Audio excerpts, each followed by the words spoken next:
style of play so far this year? Nothing that we haven't seen. It's they're a big basketball team, so they're gonna post feed a lot more than what we've had to deal with in the past as far as teams that we've played. But they got athletic guards that like to get up and down the floor and that kind of thing. But if you look at the numbers, it's not anything that we haven't played against today. Who do they compare against? I mean, looking at teams that you guys have played already this year. Alabama's a good test, just because they've got really good athletic guards with that big guy in the middle. And I thought we did a good job with, Alabama's big. This big might be better, but they've got a really good post presence with guards that are athletic and like to play in transition and do a good job of driving the basketball. Tony Parker's emergence kind of at the end of the last game. I mean, do you anticipate him playing kind of a large role against SC?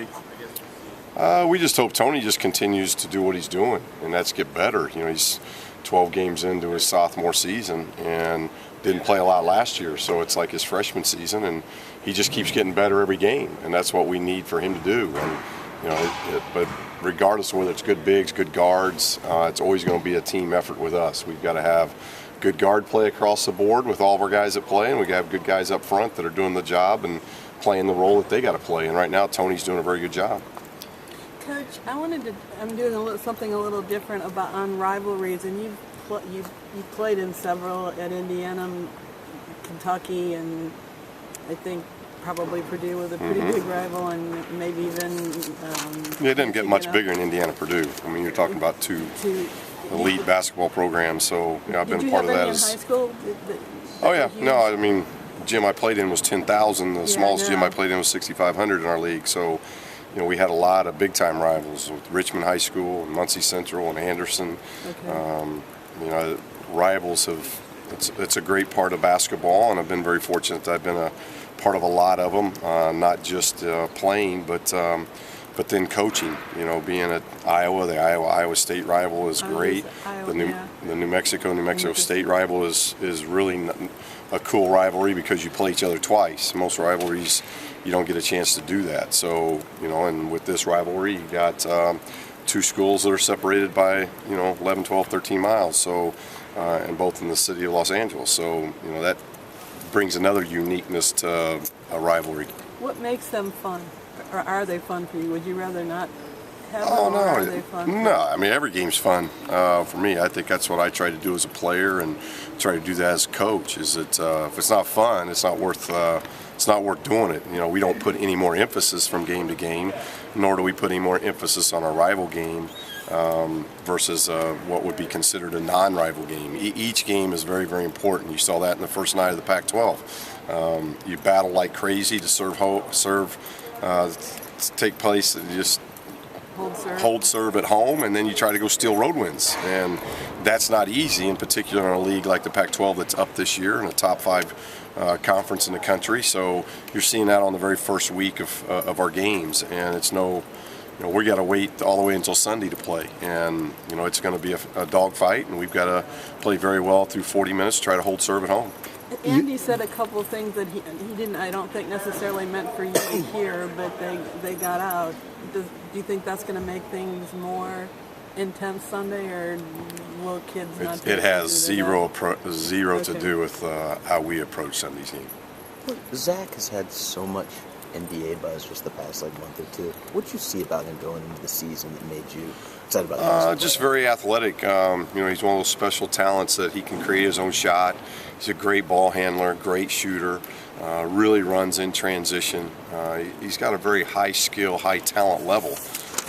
And now as a freshman, he's just learning how, going from high school to college, that transition of, it's just so much different. One, you got a shot clock. Two, you're playing against bigger, older guys, quicker, faster guys. The game gets quicker and faster.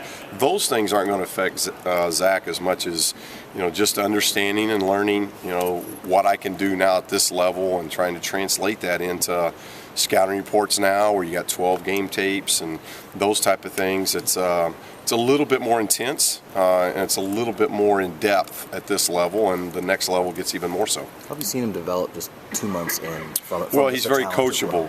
Zach's a very coachable individual, as I've learned All of our guys are. So they're learning, they're getting better, they're sponges. Zach's a great worker. He works on his game a lot. He wants to continue to get better. So he knows he's not a finished product. He's got a lot of really neat things that have started this process for him, but his ceiling is really, really high because he's just now really learning, I think, a lot of the ins and outs of basketball at both ends. Do you have a favorite moment in any of your rivalry games, a favorite shot, or that either you or somebody on your team hit, or a play, or a steal, or defensive stop, or anything? Not that comes to memory. I'd have to look at tapes and stuff, but nothing that comes to memory. UCLA USC hasn't exactly been a rivalry for a while. Is it important that it is, or does that hold any importance to you, that, or any of the new coaches, I guess, with 2 new coaches, that maybe this could be a fresh start for a rivalry that's been kind of stale for a while? I don't know if we particularly, our ambition is to create rivalries. Our ambition is to create a culture of winning. And there's obviously been a tremendous culture here of winning, and as a new program, that's just what we're trying to instill. So, making sure that we win the Los Angeles-based games, that's important. Making sure that we can go on the road and win in other buildings, that's important. And taking care of Paulie. Those are all things going to be very, very important. That just keeps getting us better as a basketball team. But putting any onus on one game being more important than the other, this is a very important game to us because it's our opener in league play. This league is going to be very tough, and if you lose home games, it makes it really difficult on you because the road wins are going to be really difficult to get. So, it's a very important game to us because it's our next game. So if this was Colorado, Utah, I'd be saying the same thing. Do we understand the rivalry? Do we understand it's two schools that are based in the city of Los Angeles? Sure. We understand all that, but it's as soon as we get past Sunday, Arizona becomes the next most important game, and after that, Arizona State, and then Colorado, then Utah. I mean, it kind of goes that way. So I hope our guys can prepare each game like it's the most important game. What's your impression of Andy and what he's done at USC? And did you watch Florida Gulf Coast at all, the old Dunk City?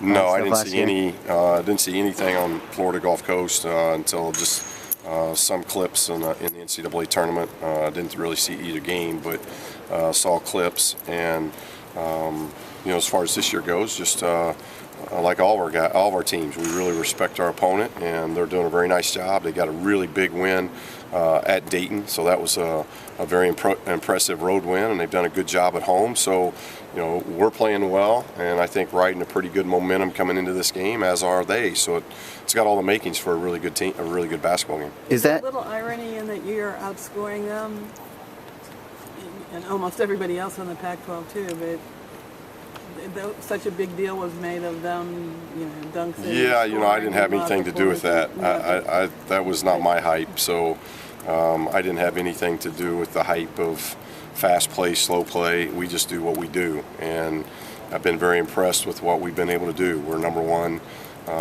in this conference in the assist turnover. We're top 10 in the country in about 3 or 4 offensive categories, and taking care of the basketball, valuing it, assisting to baskets, shooting percentage, points scored. We've gotten out of the gate. Doesn't mean it's going to stay that way, but we've gotten out of the gate very well offensively, and I think our defense is coming. So as we continue to improve in both those areas, then we got a chance to be a pretty good team. Do you like starting with 3 straight home games in conference, or does it matter? You got to play them. You got to play them however. I've coming from a league where it was pretty cool because you mirrored each other. You played everybody once in the first part of the season, everybody next in the second part, and home and away was equal. You played 8 and 8, but now with 12 teams, you got an unbalanced schedule the way it is because we only play the Arizonas once, we only play the Washingtons once, so it's unbalanced to begin with 12 teams. So you just got to take it one game at a time and try to make the most out of that. And we got our bye week at the first. People, do you want to bye week 3 games in? Who knows? It's just that's the way the computer kind of feeds out your schedule, and we've got to make sure we get out of the gate quickly. We're healthy, so we're very healthy. So you always want bye weeks, and you want games, home games and stuff. You want to make sure you're healthy, and right now we are. We got a couple more practices to get through, but we're healthy, it looks like going into Pac-12 play. Including Noah? Does that include Noah? Noah's getting much better. Noah's started practice now, so he is improving. Do you get the impression that college basketball is kind of going in that sort of athletic, up-tempo direction? You and Andy both kind of run systems like that. Is that? I think it's hype. I think it's hype. I think one of the best teams I've seen so far in the country is Wisconsin. And they're not doing that. They beat Northwestern at Northwestern 27 the other day. So, you got a lot of teams that have different styles. Michigan State's a tremendous team that's got a different style. We got teams in our league that are different styles. You got Oregon who's scoring nearly 90 a game, then you got Arizona who's holding teams to 25 in a game. So I think that's all, to me, it's hype, and it's just about understanding your system and teaching your system the best you can. Do your players buy in? Do your players play hard? Do your players play unselfish? And then obviously, are you fun to watch? Are you entertaining? And I think this basketball team, it's yes to all those things. Is there any sort of personal satisfaction that you guys are ranked in the top 10 in a category like time of possession? Almost like you showed people, hey, I can play fast. No, I've said it before. This is the first time I've had a chance to be at a level like this. These are elite athletes. These are elite players. We've always, again, our worst offensive possession type of team was last year, and we won 29 games at New Mexico. We just had to take on a different look. We didn't buy into you have to play this style. It's what's your team like. And last year's New Mexico team was not a good shooting team. It hung its hat on the defensive end, and we grinded out games in the last 5 minutes. We've had 12 games thus far, and in 12 games we've really only had 2 games maybe that really came down the last 2 or 3 minutes. So the style for this team dictates a little different level. But the 5 seasons prior to last season, New Mexico, we were 1-2 in offense in every category in our league, and our league was ranked top 5 of the league in the country all those years. So, I think it's just a matter of understanding your system and then just being as good as you possibly can at it. Through your career, what have you seen young big men traditionally struggle with the most, and do you see Tony kind of falling into that same pattern? Well, they just got to get experience. Whether you're big men or guards, they just got to get experience, and Tony's starting to get that experience. He went from playing 4.5 minutes last year, 5 minutes, to now he's almost quadrupled those numbers. He's getting, I think, right at 20 minutes a game now. So he's starting to get more confident. He's still got things that he's got to work on. He knows that, but we're seeing him make strides. He worked awfully hard in the off season to get his weight down. That's helped with his momentum of playing longer minutes. And now he's starting to learn as he plays against different bigs.